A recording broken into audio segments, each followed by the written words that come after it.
பிறப்பிலும் உதவும் தன்மை உடையதாகும்.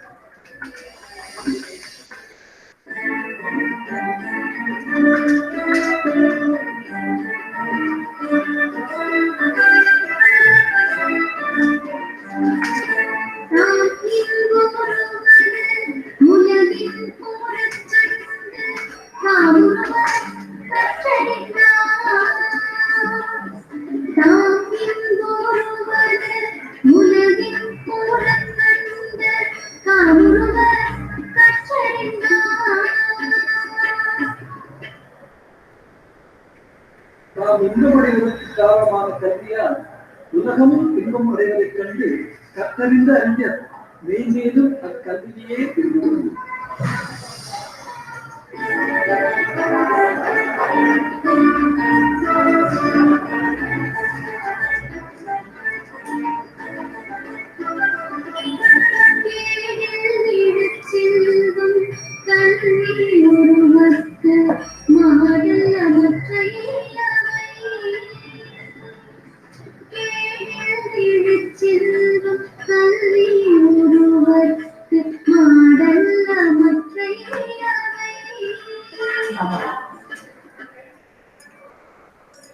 கல்வியே ஒருவருக்கு அழிவில்லாத செல்வமாகும்.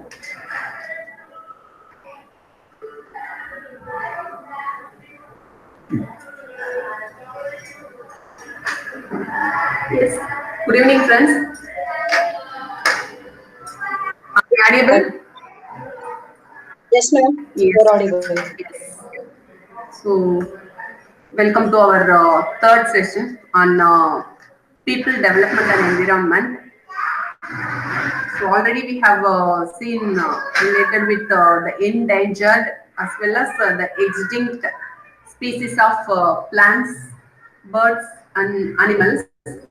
So let me see the classification, okay, how they are saying the species, the particular species was endangered or extinct. So this is the classification. So extinct species means species, okay, so whatever the species which may be the plant or mammal or bird. So from the past 50 years, okay, they are taking the 50 years stretch, 50 years stretch they are taking. So nowhere in the world that particular species was found means that is extinct, okay. 50 years is a landmark, 50 years is a landmark for extinct species, okay. So at a stretch the 50 years the particular species is not exist in this world means that is extinct species. So these are all few examples, okay. The passenger pigeon, then dodo. So these are all the few examples for extinct species. Actually the passenger pigeon and all from billions to zero, okay. So once upon a time the population of this passenger pigeon was billion, okay, was in billion, but now it is in bujyam, zero. So that is the status. So these are all few examples. So for extinct species, in case of endangered species, so those species are in dangerous zone, okay. Those species are in dangerous zone, it is in a critical level. So the population of these species, the specified species are in critical level, okay. So the habitats of these endangered species are getting reduced. So we are telling those species are endangered species. So we have seen few examples for this endangered species also. Even our dolphin, okay. So the Ganga dolphin also one of the endangered species. So then the rare species, the another classification is rare species. Rare species means which are not endangered, okay. Those species are not in the critical level at present, but those species, the rare species population, the population of rare species are under risk, okay. Those species are under risk. So those species are called as a rare species. So here and there we can find few rare species population. Okay, we cannot observe as a huge. So now we can say the example of sparrow. Okay, in our childhood days, we could able to see the much much sparrow population in our veranda. But nowadays, because of uh, this telephone wires, okay, so those radiation, the sparrow population is getting reduced. So the sparrow population now under endangered species. So these are all the classification of species. So these things we are glancing at the chapter of anthropogenic activities. Under the anthropogenic activities, we have seen the habitat destruction. The habitat destruction is the most important phenomena for all these in extinct species or endangered species. Okay, the habitat destruction was happened because of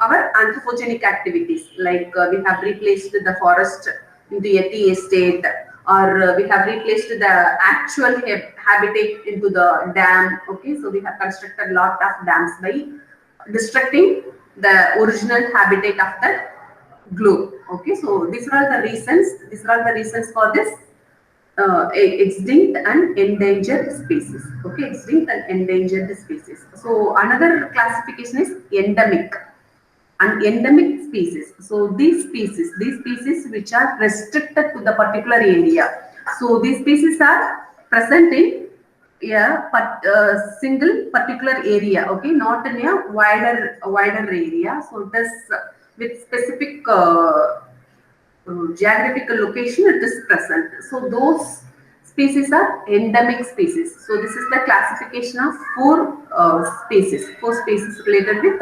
extinct and endangered species. So endangered species are still alive, but those species are in critical zone, okay, risky zone. So we have to save those endangered species habitats to revive their population. So this is the important thing we have to do at present. So this is so the extinct species we can say the rhinoceros of the rhinoceros. Then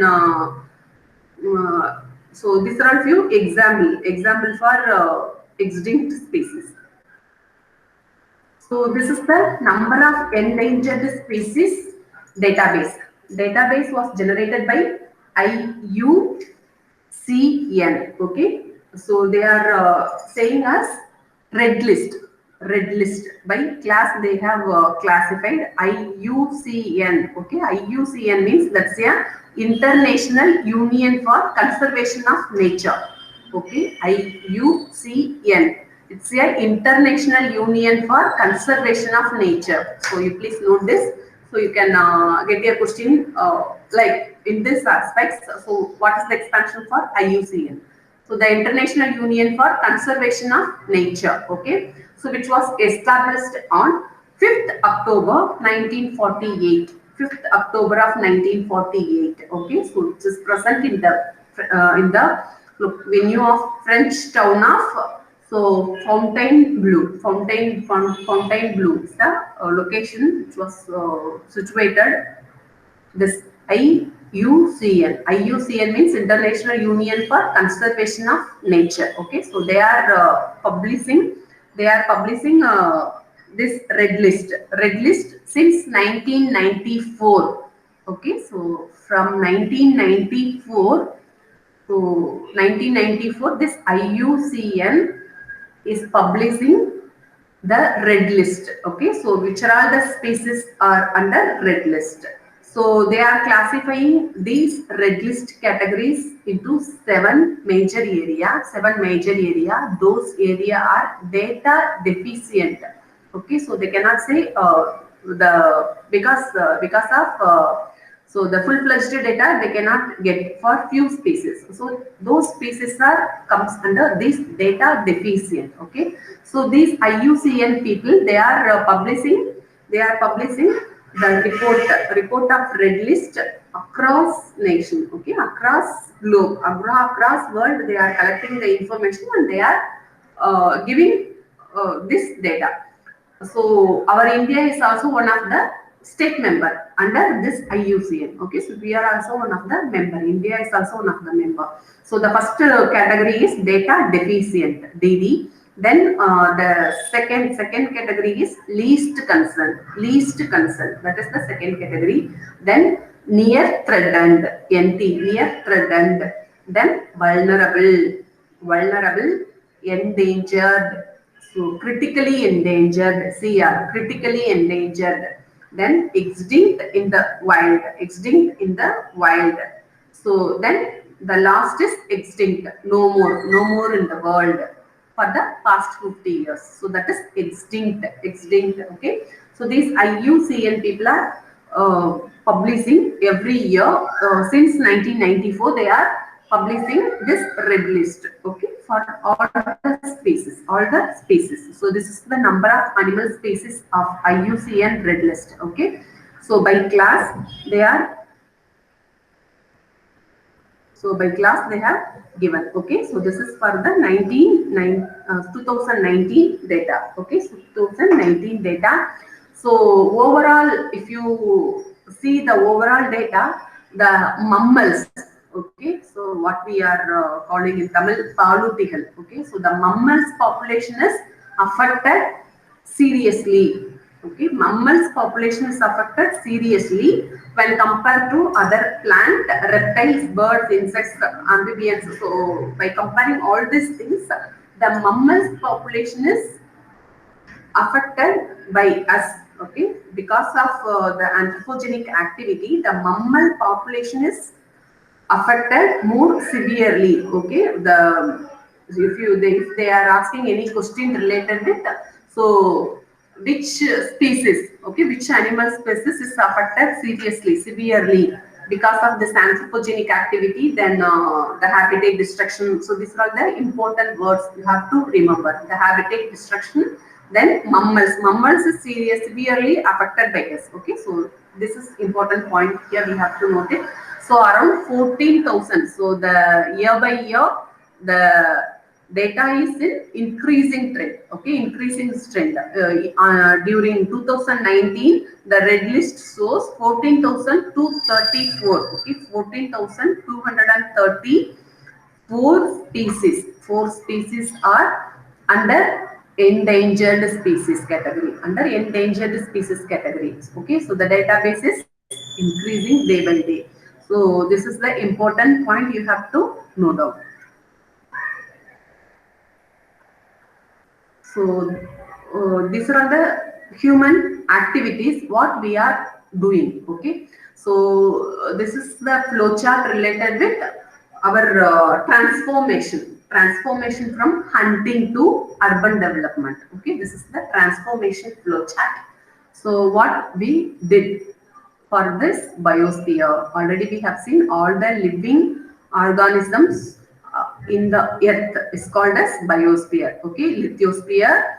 So already we have seen atmosphere, lithosphere, what it is, hydrosphere, then biosphere. So 4 sphere in our mother nature. So we have seen all this. So now what are the changes happened because of our activity in biosphere? So this is the flow chart. This is our transformation. So we started our life. Okay, our ancestors started our life by hunting and gathering. Okay, hunting is our major occupation during earliest stage of human development. So then we have gathered the fruits, tubers, whatever exist in the forest, we have collected. Okay, we have collected and we have consumed. So that is the stage. So those period and all, the population of human being was very less, but the population of the other mammals and vertebrates, the plant population was huge. Okay, so now we are replacing all those mammals. So all other species are replaced by us. Okay, so nowadays our population is in increasing trend, but other population is in So decrease in strength. So that is the data we have seen earlier slide. So this is the first activity we did. Because of that hunting and gathering also, the what was the problem arise to the extinction. Okay, so the extinction of large animals, so large animals was went. So that is the status. Then after that we have moved to agriculture. Okay, so on the river basis, so valley we have settled down. The human population was settled down over there, and they have started their own agriculture. Okay, so up to Green Revolution there was a no problem on agriculture, because of agriculture. But after Green Revolution, okay, after Green Revolution, because of increased food supply, okay, because of huge population, we need to supply food for all the population in the world.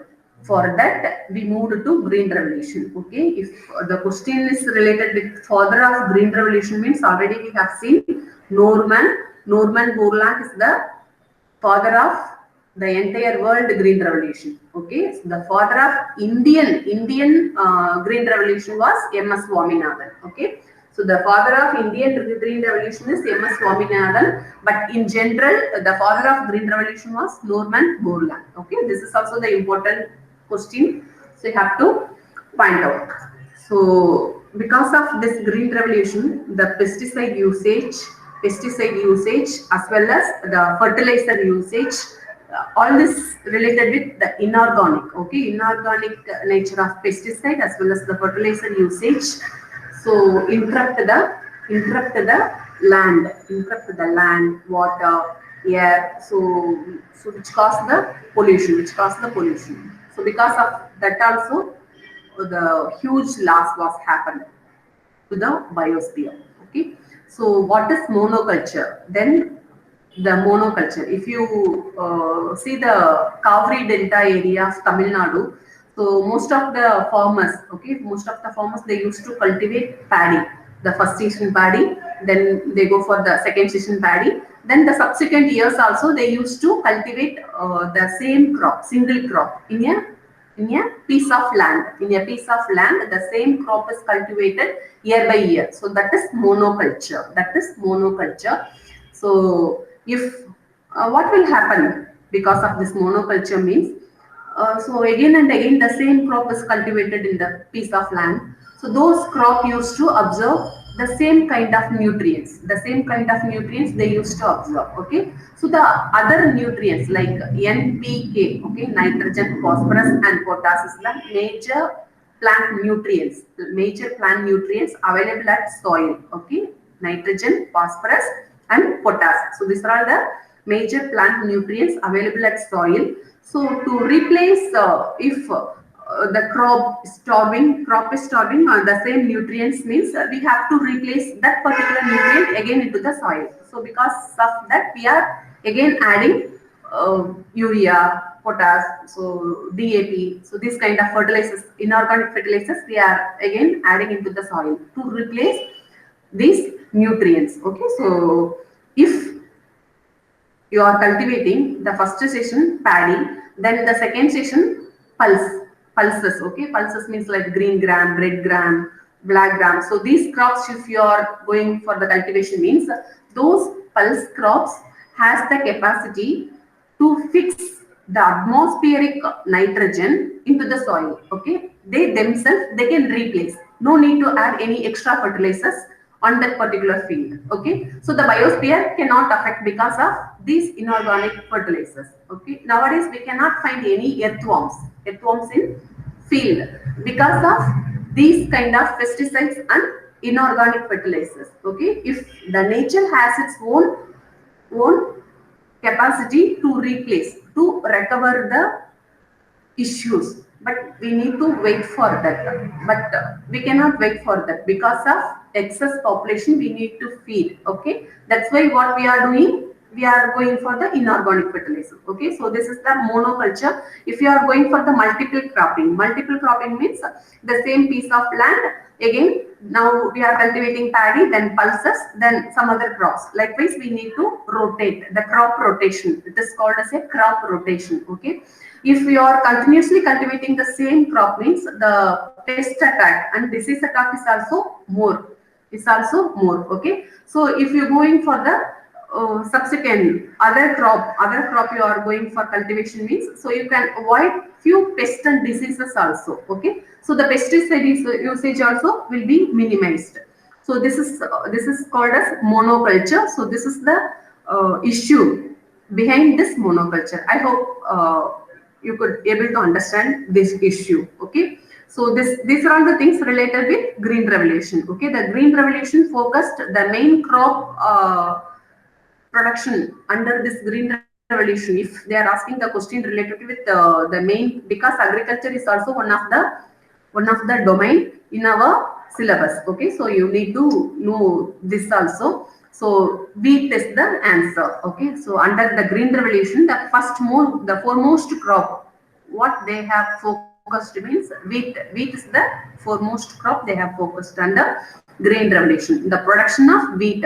So that is the prime aim of this green revolution. Apart from that, the other paddy and pulses, so those crops also were there, but the main aim was wheat. So that is the one point.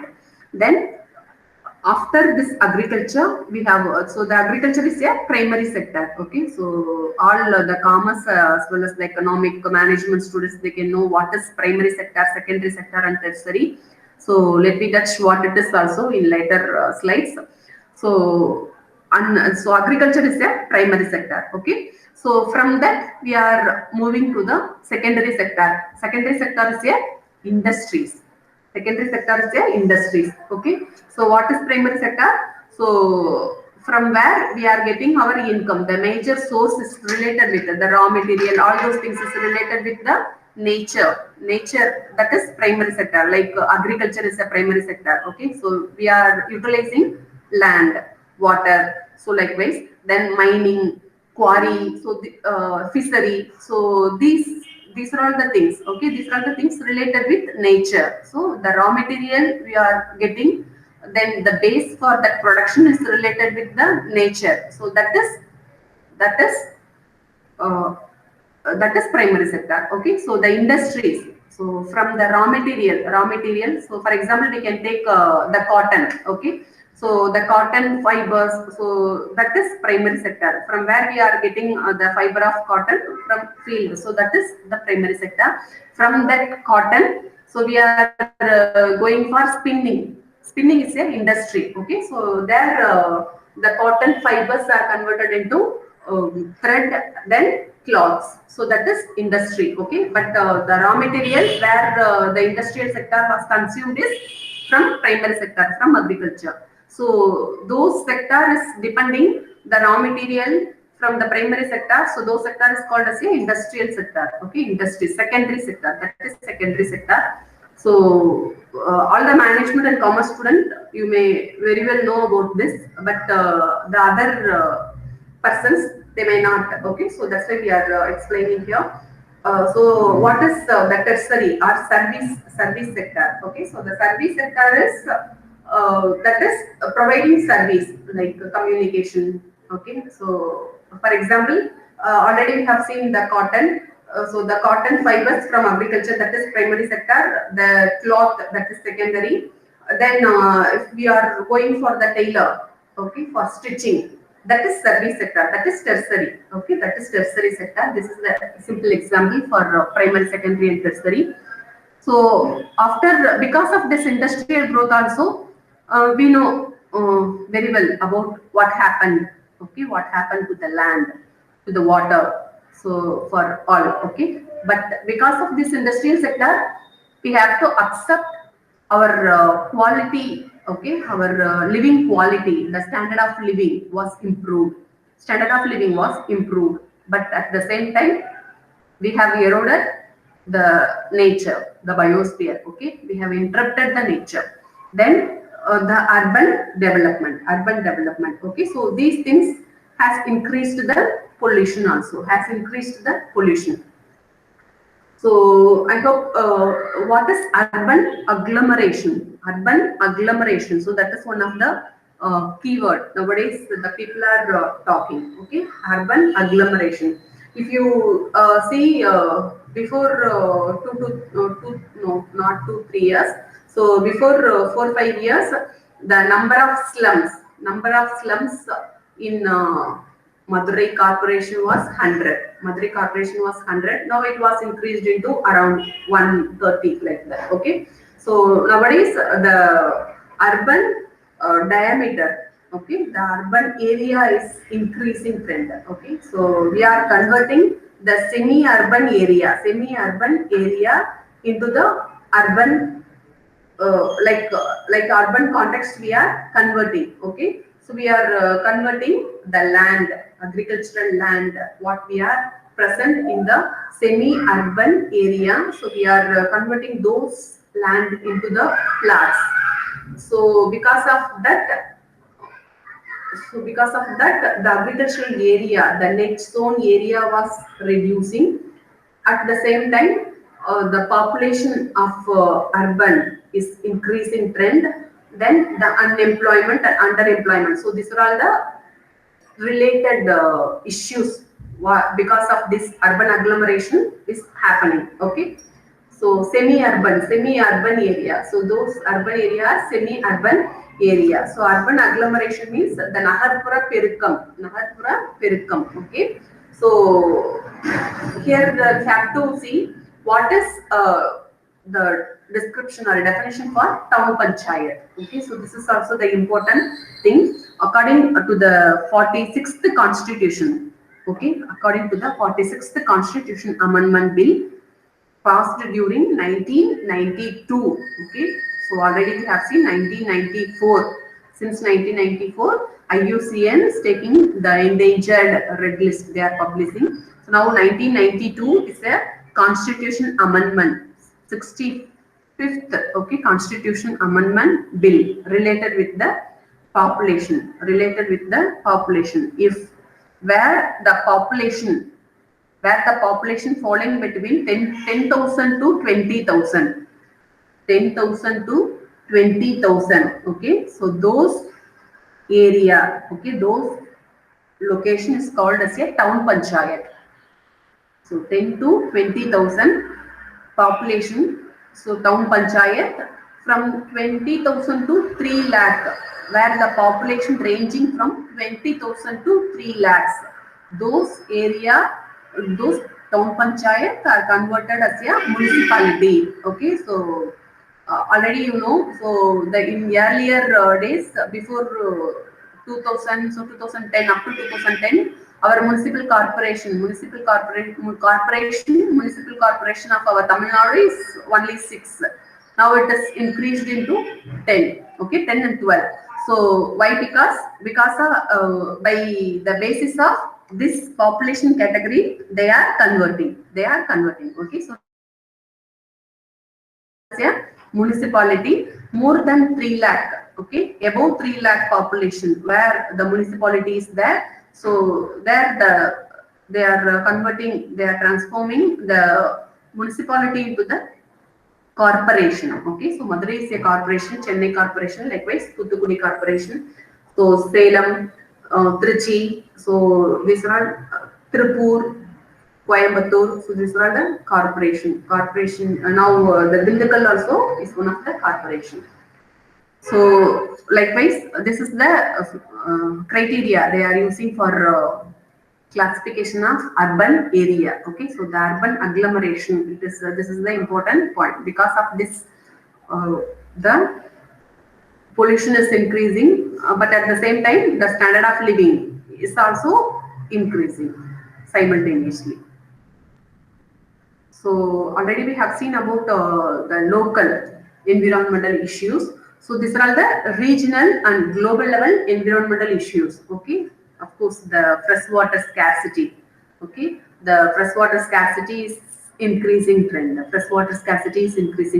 Even in Maharashtra and MP and all, with the help of train, the other states they have spared their domestic water with that state, okay, because of freshwater scarcity. So this is the situation exists in India too.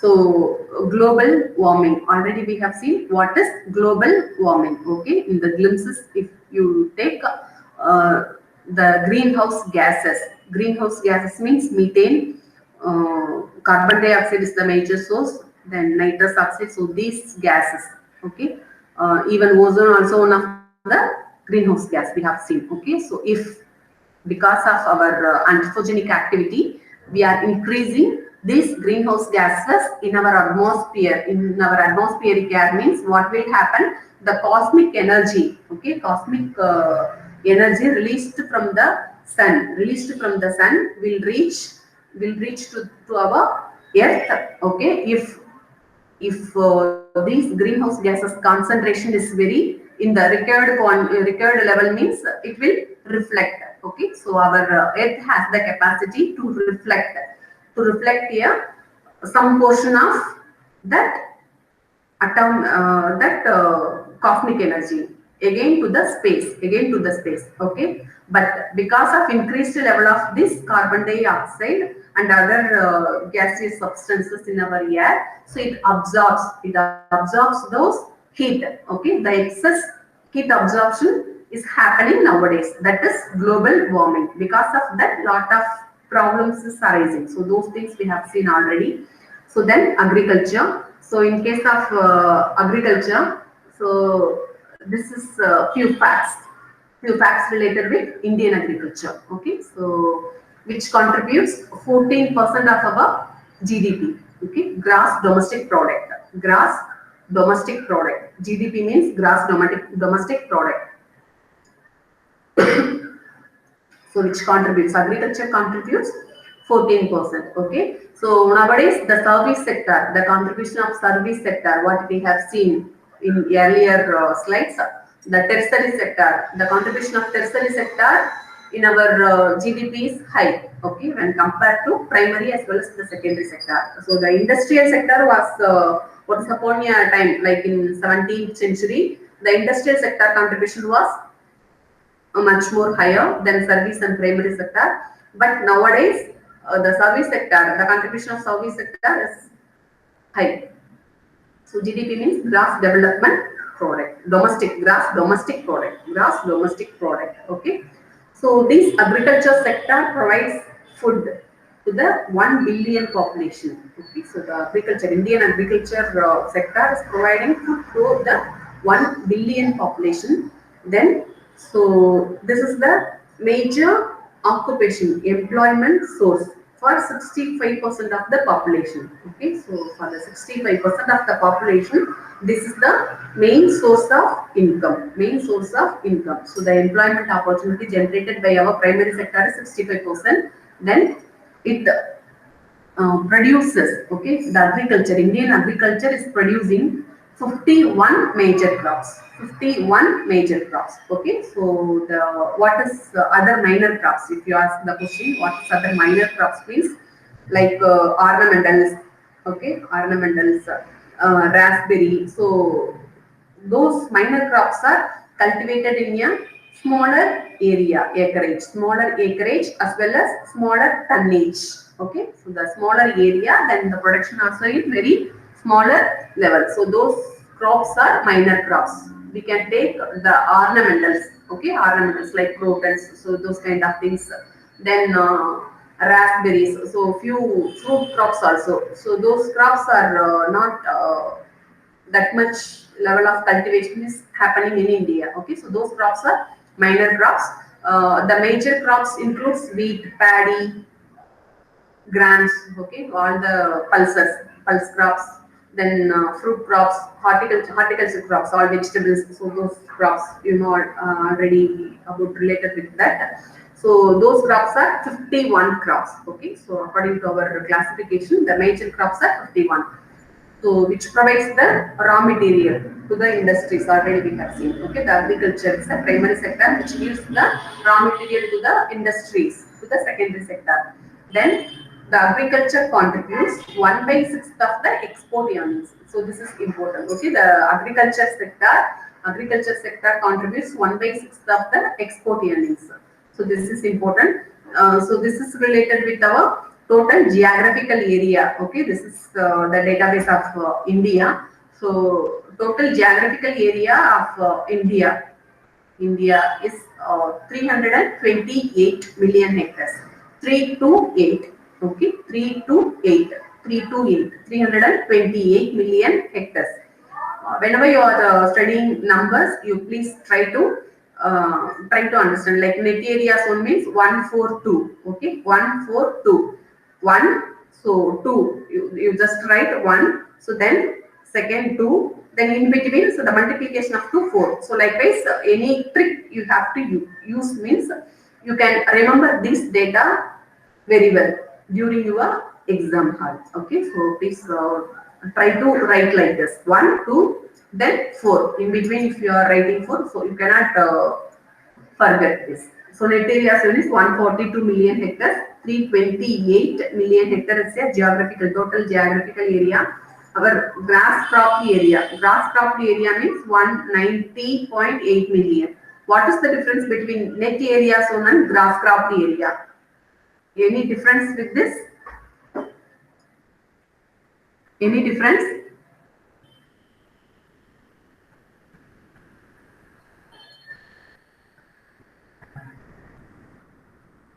Any difference between these?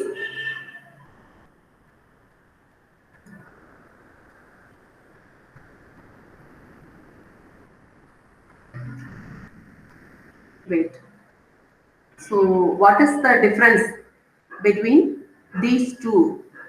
Net zone area, then grass cropped area. Net zone area, grass cropped area means so net zone area is a area. Okay, we can see the example. I am having 1 acre of land. 1 acre of land is my net zone area. Okay, so that is the available area.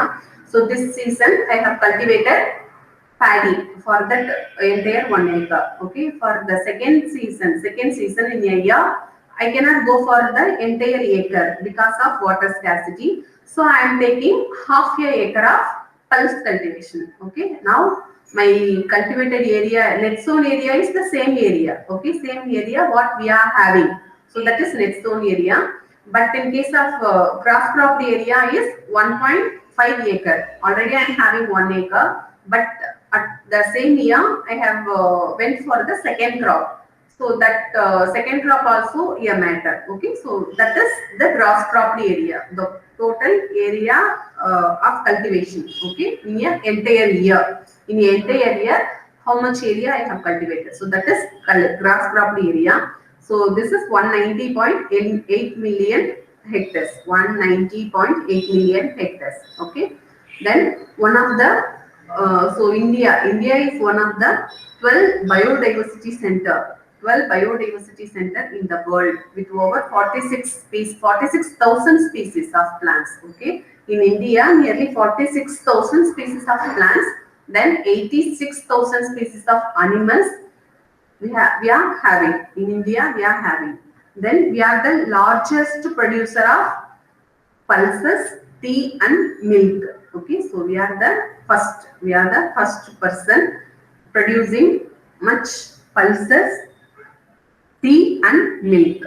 Then we are the second largest producer of fruits, vegetables, wheat, rice, groundnut and sugarcane. Okay, so we are the second largest producer of fruits, vegetables, wheat, rice, groundnut and sugarcane. So we are the second largest producer.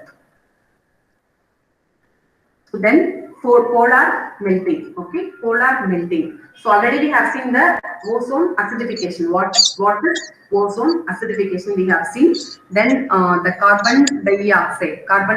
What is the influence of carbon dioxide? The greenhouse gases. So those things also we have seen already. Okay.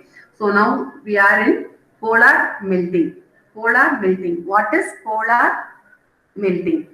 So this is the polar region. Okay, so this is the polar region. So the polar zone includes northernmost and the southernmost climate zones. Northernmost and the southernmost climate zones is called as a polar zone. Okay. So here, so the entire year, we can see the coldest climate, coldest temperature. Okay. So in winter and all, it stays below freezing level, below the freezing level. So this is the temperature range in polar zone. Okay, but during summer months also we cannot find sunlight. Okay, so that time also the cold climate we can observe in polar zones. So that's why the ice cubes, okay, ice caps are present in polar zone. But this is the status. This is the status. Since 1979, the melting, okay, the polar ice cap melting was started. Okay, since 1979, the polar ice cap melting was started. Okay, so nearly 40%, of the polar ice cap was melted already. Okay, melted because of this global warming, because of this global warming, because of this greenhouse gases. So this is the summer Arctic area. So ice boundary in 1979. So since 1979, the 40% of the polar ice caps was eroded, was melted. So then the pollution, okay. So because of according to the WHO, World Health Organization, according to the WHO, World Health Organization, this is the status. Nearly 3.3 million and 2.6 million people, okay, 3.3 million people was dead due to indoor pollution. Due to indoor pollution, nearly 3.3 million people was died. Then nearly 2.6 million people, 2.6 million people was died because of outdoor pollution, because of outdoor pollution. Okay, so this is the situation. This is the situation. Uh, this is intimated by WHO. So now we are moving to the pollution. What is pollution? Okay. So the meaning of environmental pollution. So which means the pollution means the expression of pollute. Okay. Pollute means to get spoil or to make unclean, impure. Okay. And unhealthy. Okay. Which leads unhealthy. So that is pollution. That is pollution. The word pollution is derived from the Latin word. Okay, the word pollution is derived from the Latin word pollutus. Pollutus means, pollutants means defilled or to make dirty or to pollute dirty. So this is the meaning of pollutus. This is the meaning of pollutus. So the pollutus is a Latin word. Okay. So the expression denotes the presence of wrong matter in wrong quantity at wrong place. Okay, the presence of wrong matter in wrong quantity and at wrong place. This is meaning of pollution. Okay, so if you take the chlorination. Okay, so chlorination is important parameter. So where the stored water, okay, where the stored domestic water is available, so we used to chlorinate. We used to chlorinate the water for disinfection. Okay. So few unwanted material in that. Okay, maybe those stored water for the cause of disinfection of those unwanted impurities. So to maintain the biological quality, of those stored water, stored domestic water, we used to go for chlorination. Okay, so the chlorination is the important point. Okay, but if the chlorine level, the chlorine content was exceeding the recommended level. Exceeding the recommended level means, so that is also the one of the polluted water. That is also one of the polluted water. We cannot use that water for further usage. Okay. So what is the recommended level? We can see the recommended level. Okay. So 1 gallon. Okay, the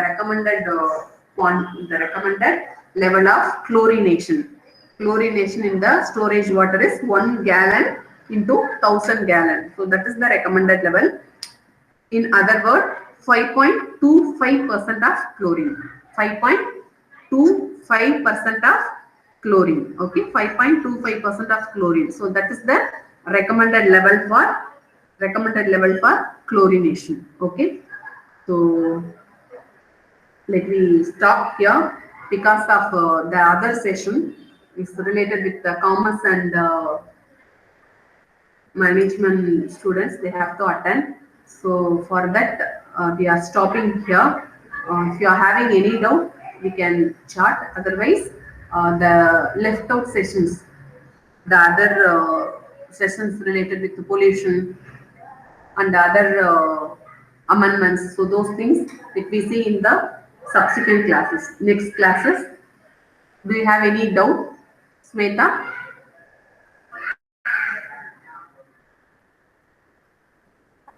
Shall we close the session now?